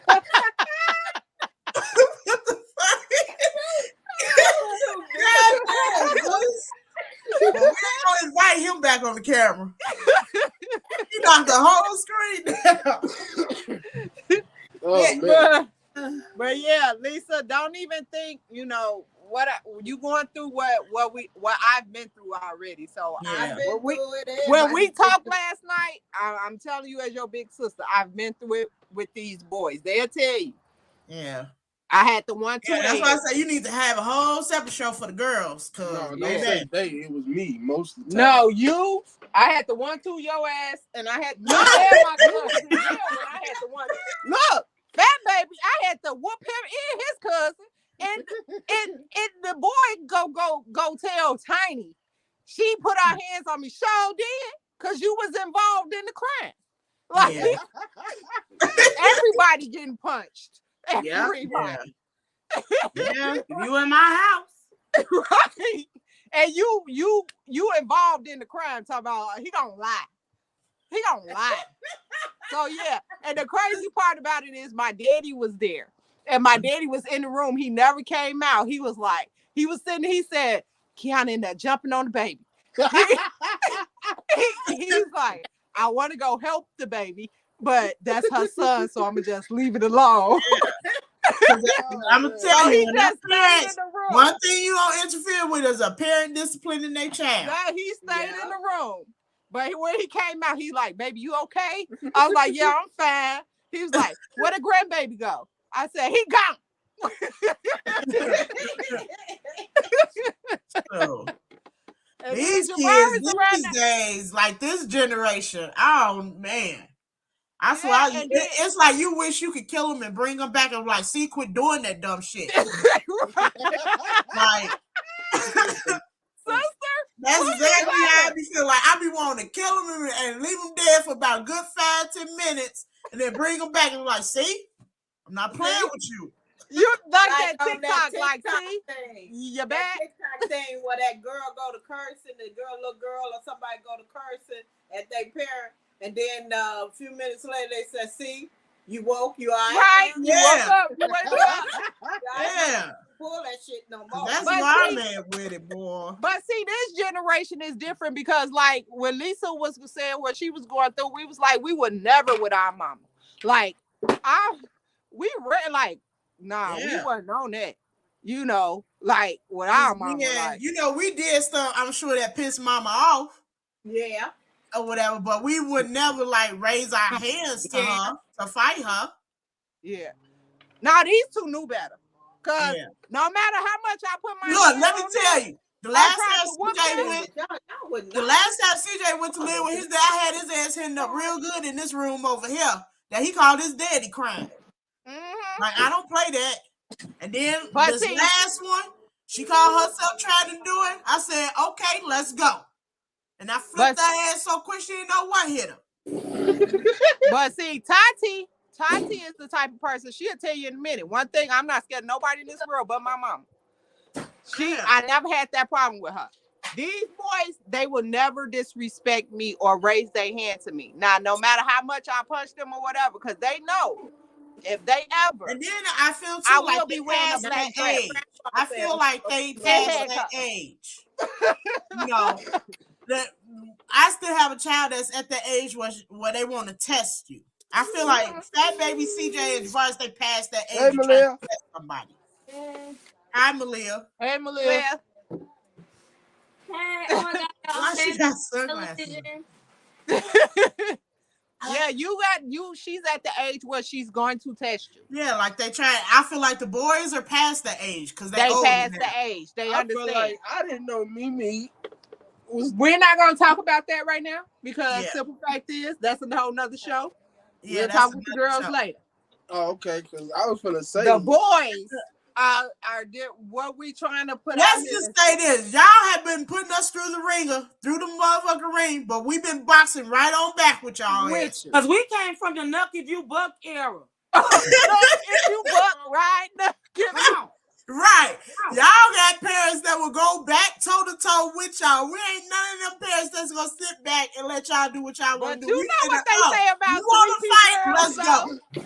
You already know what they say about Sweet Pea Girls, so you know our kids can't even mess with us. Like, at the end of the day, Sweet Pea Girls are something else. That's in our lives with our kids. Don't play with us because we'll put you on your back. Yeah. Pretty much. But we was raised to be tough like that. That's why we was able to raise our boys the way we did. You know what I'm saying? That's why we was able to parent the way we did, you know, because we had to parent with an iron fist because that's the way we was raised. And I think every parent needs to parent to some degree with an iron fist. But you know, some people, white, black, people don't. Asian, Hispanic, every parent needs to parent with an iron fist. That's what's wrong with society. You're right, Lisa. Sometimes you have to. It is a must that you parent with an iron fist. In some cases, raising your children. And that's not specific to a certain gender or a certain race. That's across the board. And we're not saying some type of way. And we're not saying beat your kids on a constant. We're not saying that. Absolutely not. We're saying it's okay to discipline them because if you don't, this world gonna show them a whole different world out here. Yeah, I feel some type of way. Why? Because out of all the Nana grandkids, I feel like I'm the only one that got whooped by her. No. Oh, no. Got whooped by her. Mimi got whooped by her. CJ got whooped, I think, by Nana. Yeah. Oh, okay. I wish you would whoop Malia. I thought I was. Nana don't whoop the younger generation grandkids. She whooped the first generation. Grand. Yeah. I feel like I got it worse. And it's the young ones that's out of hand. Yeah. And that is true. FDR, you trying to say Levi them out of hand? I told Mama today. She was trying to get Levi dressed, and he over there kicking. I said, "You want me to come in? You want me to come over there? You want me to come over there? Now stop, Pooh. Pooh, stop kicking." Hey, Kianna. What? You know what? It's crazy because the grandparents are different with the kids. I remember one time Mama told me she was tired of whooping ass. Wait, she said she'd have whooped our ass. I'm trying to figure out. We got our butts whooped all the time, but every time I got in trouble, my mama brought me over there. I sure did, because I got tired of whooping them, so I took them to Mama. You know what? Javaris took heed to what I told him about Kianna. The last time I had to whoop Javaris, and I took Javaris back home myself, let me give you an understanding of this situation and what's going on, Javaris. I said, see that woman right there? That's my baby. I said, Kianna said these new grandkids get away with everything. I said, that woman is my baby. I said, when you fuck with her, you're fucking with me. Yep. I said, now she got one more time to bring me. I'm going to skin you down and I'm going to tear your ass up. You understand me? The crazy part about what Javaris, I slowed down on whooping Javaris was when he had the CPS people come to me. That's the situation I'm thinking about right now. Like, boy, you was bold. What CPS people? So I whooped. I know you want to play. You probably don't remember this, but on me. But when I get out, y'all better not be nowhere to be found. The school had called me and told me you ain't do your homework. So I whooped you before you went to school. You went to school crying. So the teacher called CPS, the people. And the people come to me talking about, so, well, we got to investigate a child abuse situation because your son came to school crying. Well, that little whooping must have hurt it. Boy, anytime any kid get a whooping in the morning before school, they whole day. But my thing was, why would the teacher call me and say he didn't do his homework? What you wanted me to do? Give him a talking to? Yeah, that's what they want. That's what the white folks want you to do. No, I'm gonna whoop his butt and send him to school. That's what we got. You send him to school. See, y'all will never know the meaning of I'm beating your ass when I get home. Y'all will never feel that how we felt growing up. And we did that waiting on that whooping. And Charles was she used to do it all the time. It was a phone call from her while she was at work. We at home. I'm beating your ass when I get home. By the time Mama made it home, the house was spotless. Praying she forgot about our ass whooping. Like y'all will never experience that. Like have the fear of hearing them words. I'm beating your ass when I'm getting home. They need that stuff. The teacher used to call home when I was in school and used to tell my mama, and my mama used to get on the phone, like put me on the phone, tell the teacher to put me on the phone, and she used to tell me, when you get home, I'm gonna F you up. I'm like, okay. So I stayed out longer until I got that whooping. I ain't gonna have that was not stay out. It wasn't the teacher to call me to whoop ass. It was his daddy to call me to whoop him. Yeah, I don't know what was going on because usually the daddy had been out knocked. I used to have to stop from Milwaukee on my way to work. I had to stop one day on my way to work from Milwaukee and stop and give him an ass whooping. Do this for your brother. And then it do nothing. Take the packet out and put water. It's because open. his daddy won't do it. Be careful. That baby, why don't? Let's be honest in this moment. Why are you more respectable with this side of the family as opposed to that side? Because you know half the shit you do with that side, you know you can't get away with on this Yeah, side. they talking about the stomach. They treat him like a baby. I don't like them. Okay, it's a matter of even if you don't, the whole respect part. You know, I feel like you test them all the time. Respectful. They don't. I feel like if you not gonna respect me, I'm not gonna respect you. One day you knew I was come home. You feel like that's just how I don't know. That's just how I am. And he get more discipline on his side. He get more discipline on his And side. that's what it is. I think because Fat Baby know, like Emmy said, we come from that nuck if you buck era. You the way you talk probably to your TTs over there, you know you can't do that with me and Auntie Emmy. But see, the part of this family, this family is if your kids come over here, I'm allowed to whoop their ass if they fuck up. If my kids come over there, you allowed to whoop their ass if they fuck up. His family ain't like that on this side. You can't touch, none of them can touch each other kids.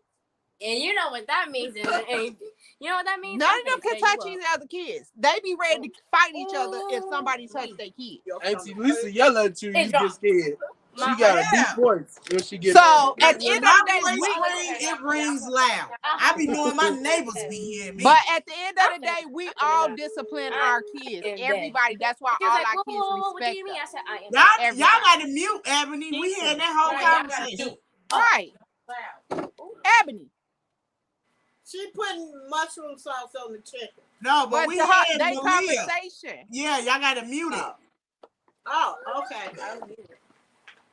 But like I said, they with their kids, they not allowed to touch each other kids, and they the parents of.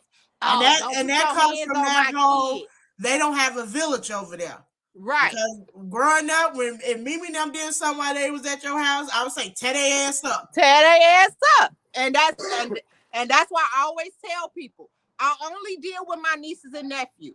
Because at the end of the day, other people kids, if you don't want me putting my hands on your kids, you think they finna come over here and tell my shit? No. They can't come over here. Now my nieces and nephews, it also goes to they know what they can and can't do. You can't do. My nieces and nephews come over here, they know how to behave because they know TT don't play that.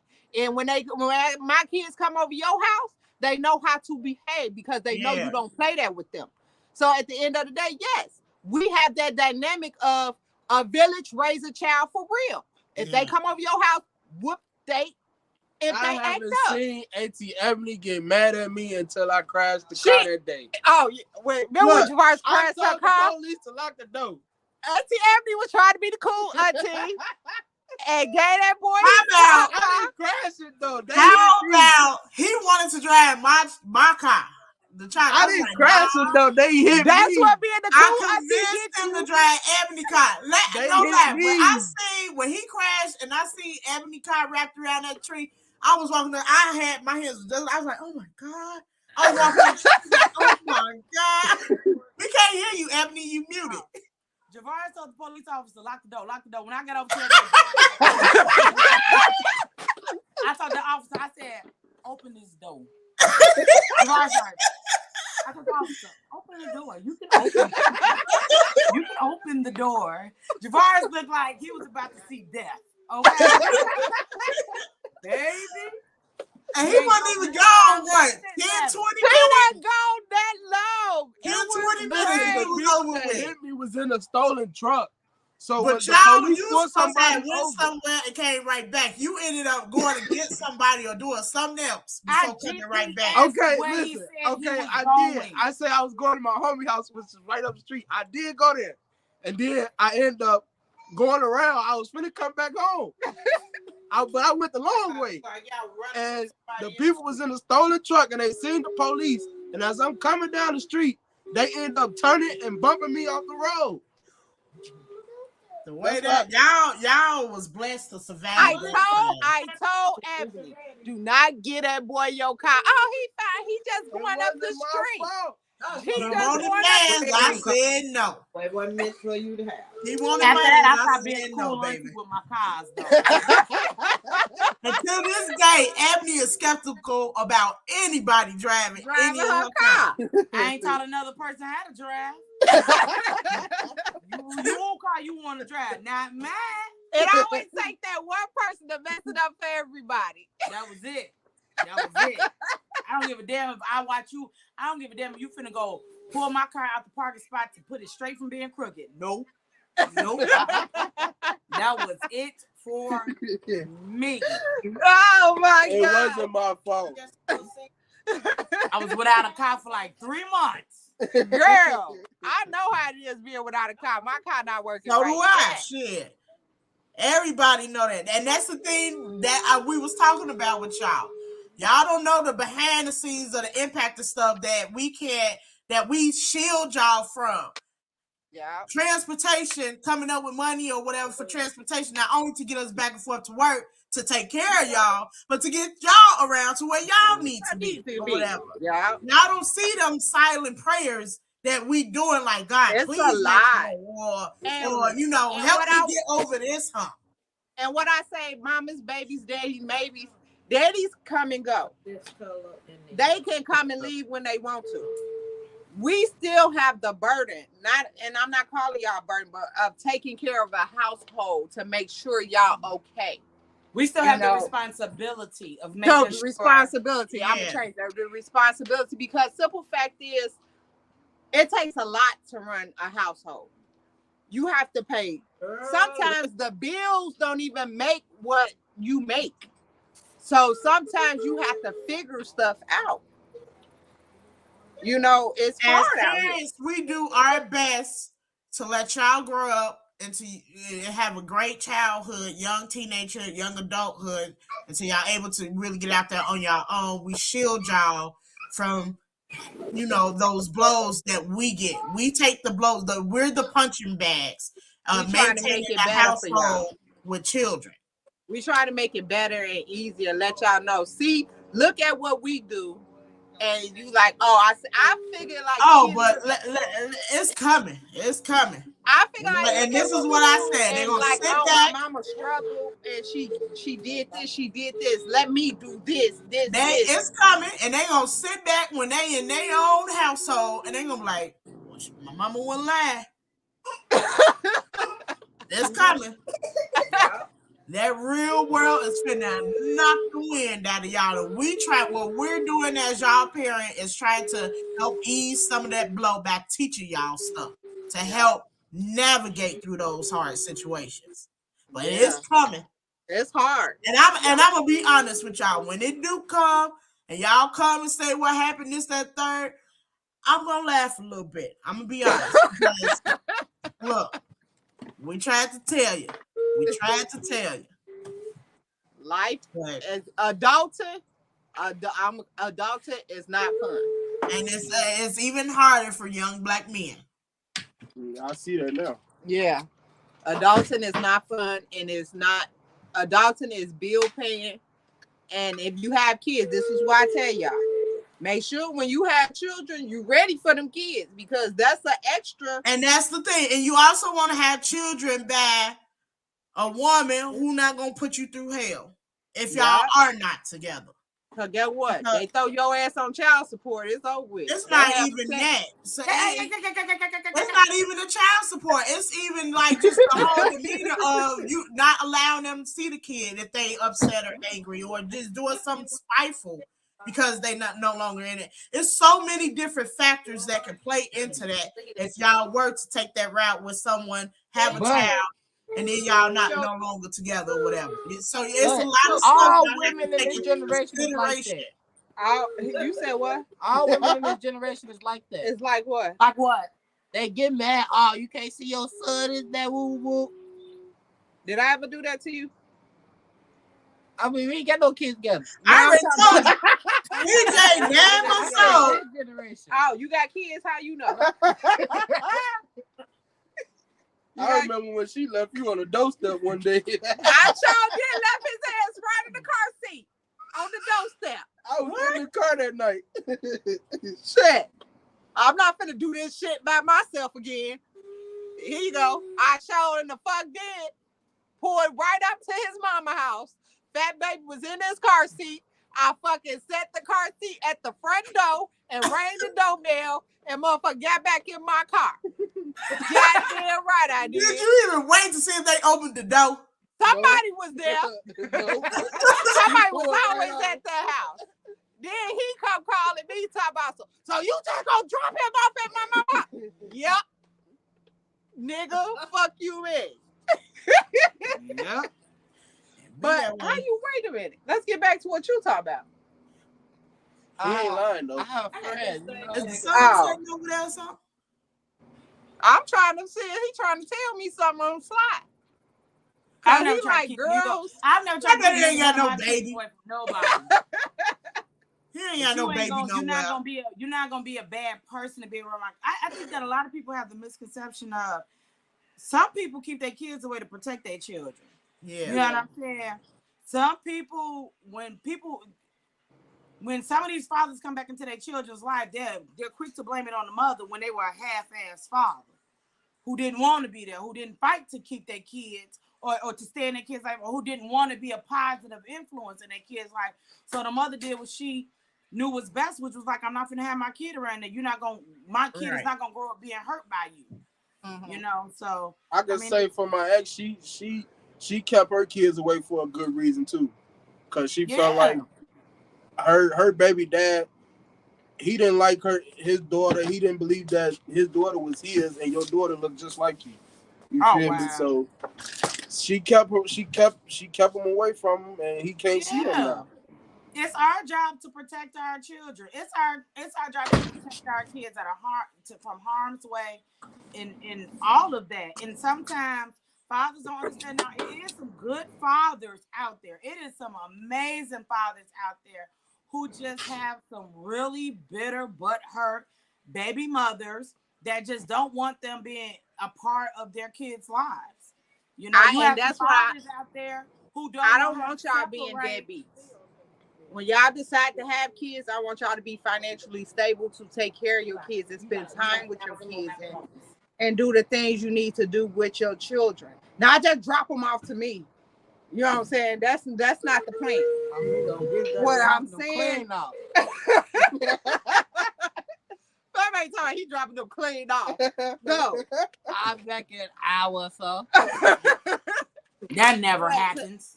But to take care of them. That's why I say don't have kids until you're ready to have kids. Because all the stuff. Lisa, you froze? No, why? Oh, all the the stuff that it takes to take care of a child, you're gonna need that. Child don't need just your money, they need your time, they need your energy, they want to be around you. So you have to make sure that you're ready for that. Why they speak like that? Thank you. So all right, y'all, we're gonna close this out. It's been 2 hours. I thank y'all, boy moms. We got to decide when to do the girl one. You know, Tati be busy all the time, so I don't even know if I want to talk about that. You know, Malia, I'm ready for it. Okay, so we probably like I said, I've been getting rocked, but I'm still in the fight. Lisa, I'm gonna tell you this: it's gonna pass. And when like it your mama when I had to go through it, I ain't. You ain't. Mama went through it. Let me tell you. Last time I think Mama jumped on me. I had jumped on this girl at school, and they had went to my mama house and said your daughter had jumped on my child. And Mama, I walked in the house. She just you was one of them kids. She whooped me so good. She beat me so good into the bathtub and stuff. I just got up and walked out. Like, she rocked my world. When I say I had one of them whoopers from Nana. She rocked. Kianna was so tough. Kianna left out her classroom. Her and some more girls walked. The girl didn't come to school because she was scared. Went to the girl's house. Rang the doorbell. Parents answered the door. Kianna asked for her daughter to come outside so she could whoop her ass. You did that? I did a lot of shit. I think I remember that. But Kianna ended up getting her ass whooped. Yeah. That was when them Jamaicans jumped you? Yeah. I remember that when the Jamaicans jumped me. They that got wasn't me. it. That wasn't it. It's Oh. that when I got the news, I jumped her. Yeah, That was a good I idea. remember that was a good idea. her daddy came over there. Yeah. Her daddy came over there and was like, yeah, your daughter is picking with my daughter. You know. And see, I'm the parent because I don't uphold my kids disrespecting adults or anybody else for that matter. I'm the parent. Y'all see, I don't mind walking my kids to somebody's house and making them apologize. Yeah. I'm that parent. And That's I all dare your you kids say accountable. otherwise, and I'm going to clock you while you standing here. Yeah. Yeah. And I'm be honest. Sometimes, like I say, I take accountability. I was a horrible teenager. I ain't even lie to you. I tell But that everybody was from what? Running with the wrong crowd. I was a horrible teenager. And my mama can tell you that. Maxine and Rose and them will tell you that in a minute. I was horrible. But at the end of the day, my mama had to send me with my father for me to get some act right. Because if I didn't, it wasn't, I don't know where would I be because I was out of control. Kianna was a terrible teenager. She tried grandma. I remember when you know what? When I went out there with Grandma Mert. Grandma Mert sent me back in 1 week. Yeah. Yeah, sure did. She was I think that's the problem with me because I ain't had no father for my mama for me to send to. So, and that's Javon said he had no father for his mama to send to. So it do take. I remember losing 2 jobs because of Kianna. What? Yeah, I was horrible. Oh, baby. I remember one day. Let me tell you, Kianna heard. I apologize. When she wasn't even, I think she was 13. We was living on Hobson in Evanston. And Dobson. And she said to me when I finally fought her, a dude had her up against a tree. And he was like 17, 18, and she was like 13, I think. And I was like, bring your ass here. And she was like, I'm not coming no motherfucking where. I said, they just threw me. I was like, this my child talking to me? I said, wait, when I catch you, she went to running. She did have a bad to run. She did have a bad to run because I remember one night we was walking down the alley, remember? Yeah, she ran. Because I said, when I get my hands on this wench, I'm killing her. I be taking off. I remember one day you ran because you didn't come home and you took off down that alley.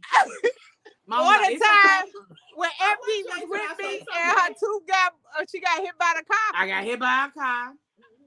Yeah. I said Effie and Lisa witnessed a lot of stuff as me as a teenager. I ain't even gonna lie. I used to just go to the park, like, man. What y'all today bring with Kianna? I used to be glad. I ain't gonna even lie to you, Kianna. I used to be glad when you didn't come to the park. Like, take that shit on somewhere else. I'm trying to be a kid and I'm trying to play. Don't come here with that negativity. Y'all need to have a girl. You would see Kianna and her crew coming. I used to be like, damn, like, they finna ruin it. Yeah, because it was like me, you, Taria, And Nikki. And Nikki. And We still talking friends with Taria on Facebook. But yeah. We did terrorize people, and it was crazy because mama worked all the time, so I used to have to babysit. So I used to have to drag y'all along with me. Kianna used to drop us off at that park. At the park, and you be gone. We not made friends with an old lady who had a fur coat and shit. Like, we was just, me and Ebony was just over in Evanston, just roaming the streets. You know, we knew how to get home when we needed to. Yeah. Yeah, that was something else. Yeah, you definitely got to do the girls ones because the girls show. Oh yeah. That's why I say, compared to what I'm going through now, I would take CJ's mess any day. Any day. And and Lisa, you know the crazy part about is what I put mama through is I look back on it. I do apologize, but I look back on it as teenagers. We do go through our stuff, and it's just like being And followers, now trying to fit in. I look at it as y'all learning tool. Y'all learning from it. Yeah. You know, because you experiencing it now. You know, Yeah. raising your with children. your own kids. Cause I'm gonna tell you the truth. When I was pregnant with Tati, people used to always be like, the hurt you put on everybody else is gonna come back 10 times fold. Yeah. With your daughter. And I used to, when I was pregnant with her, I was like, oh, I'm gonna have to fuck this little heifer up. I'm gonna have to. Yeah, but if Tati she's gonna be ain't, 10 times worse than me, then Tati, I know. But Tati don't was be totally on that, different. Tati was totally different. Yeah, it came to your older son. It came to these boys. Now these boys giving me the 1, 2, 3, 4. Yeah. Yeah. But the Tati was totally different. But Tati, I think, was totally different because she was raised by mama. Yeah. You know what I'm saying? Yeah. So I'm not gonna take the credit from that because mama had a big hand in raising Tati. So at the end of the day, I think feel at like one point Kianna couldn't stand Tati because Tati would come back and say, she did such and such, and I would go over there and I would tell her, and Tati said you did. I ain't did nothing to that girl. I said, you got one more motherfucking time to say that. Tati used to tell it all. Tati used to tell everything. Yeah. Well, her pacifier sucking self. My mama said, my mama did such and such, and Calvin did such and such. And I'm gonna tell Kianna. She's like, ain't nobody did nothing to that girl. I said, you got one more goddamn time to call her that girl. But yeah, the boys was different. So Lisa, whatever you going through, it's gonna pass. We're gonna do a girls one once that pass. It's gonna pass. Yeah, I know it is. Yeah, I know it is. That's why I say I sleep great at night because again, she's somewhere where I know she not being harmed. She okay. Yeah. And that's it. That's and it. Like you told him, like you told his mama. Yeah. It's his motherfucking turn. It's his turn. You need to take part in this. Years. This is when she needs you. You need to take part in this. And like I was telling everyone, I said I feel like this is me still be a mother caring and trying to do what's right for my child that is moving her. That's how I felt when I dropped Kianna and her dad. Yeah. Yo, motherfucker. I called Percy. I said, I'm not finna lose a third job with this girl. I said, I'm not finna do it. I said, now, I not fault. She runs. When she get her back in the house, she stay in the house long enough to get her belly full, get her to catch up on her rest, and then the next thing you know, you drop her at school and she disappears. Yeah. No, I'm not doing that. I not lost many jobs. She going to people's house ringing doorbells, asking the phone to send their kids out for her to fight. I said, I'm not finna do this with her. And then I think the police got involved some type of way that I told Percy, I said, that did it. Kianna was so rough, she brought her friends in to break in her house. What? Yeah, I remember that. Yeah, I remember that. Her friends in to break in the house, and they even took the fucking phone off the wall. They even took the damn phone off the wall. Yeah. I didn't know the phone. That was your mama game banging days. Yeah, that's what I'm saying. Oh, how? No. But that's why I remember Kianna, lay I used your to tell head? you all the time when Javari started getting in trouble. In fact, remember I tell you all the time, like, why don't you sit down and talk to your boys and tell them about your past? Like, because I just felt like the reason you felt like it would have made it worse. It have made it worse. No, Like I my think mama did it, so why can't I do it? Nope, I think it would have showed them that, look, me doing this, that was the outcome of it. You didn't have no luxurious outcome I call from Percy. that. Yeah, So I felt like you should have always told them about what you did. I called Percy and told him, I said, it's your guy. It's your, I'm done. I am done. Either I put her in juvenile or what is it going to be? But it's your turn. It is your job now to do this. I said, I've done mine with her. And when as far as I can go with her. because she ain't giving me a break no type of way. And I said, the next thing gonna happen with your daughter, I'm gonna kill her. That's what I'm gonna do, and I'm gonna be in jail. Because I am not gonna let her bring niggas and disrespect my house and disrespect me. I'm gonna kill her. That's what I told Percy. He said, pack everything she owns, Sweet Pea. He said, I'm so sorry you go. He did. He apologized. He said, baby, I'm so sorry you going through this. He said, pack every stitch she got. I don't give a damn what it is. Bring her to me. Can you get her to me today? I said, I sure can. Where are you? With Wisconsin. We drove all the way to Wisconsin. Dropped her. It was such a relief to drop Kianna at Percy's door in Percy's house. He told her though, before she stepped in the door, he stepped outside. What I liked about him, he stepped outside and he told her. He said, all your bullshit, everything you not put your mama through. He said, your shit stops here. Yeah, he showed out here. He said, out here. He said, don't come here with no rags on your head. Don't come here talking about that gang shit. It ain't happening here. Your shit stops here. I was like, well, go right there. Well, we went on in and we greeted Maxine and everything. And I went on back home with you and Ebony and said, y'all, yeah. She'll be all right. I turned my life around. Yes, she did. Yeah, because Kianna, you'd have ended up dead or in jail. Yeah, I would have ended up dead in jail. Yeah. I was out there bad. And some of the things y'all don't know, because I dropped y'all off at the park, Lisa, Ebony, for a reason, because it was some things that I did get into that y'all couldn't be around. Yeah. And that's why y'all was dropped off like y'all was. And I can admit that, you know what I'm saying? At the end of the day, I did fall into the wrong crowd. And that's why I say with our kids, I try not to tell them that part of my story, because simple fact is I didn't want them to think it was okay. No. For them to do it. You know, and like I said, whatever you going through is gonna pass, because it's not as bad as what mama had to go through with me. Yeah. I look at a thing of mama had to go through some stuff with me. He said it. You didn't have a father to drop him off to. Right. So if you'd have told him, he would have been like, well, fuck, you ain't got nowhere to drop me. Where you gonna drop me at? Nana? Right. Where you gonna drop me? Right.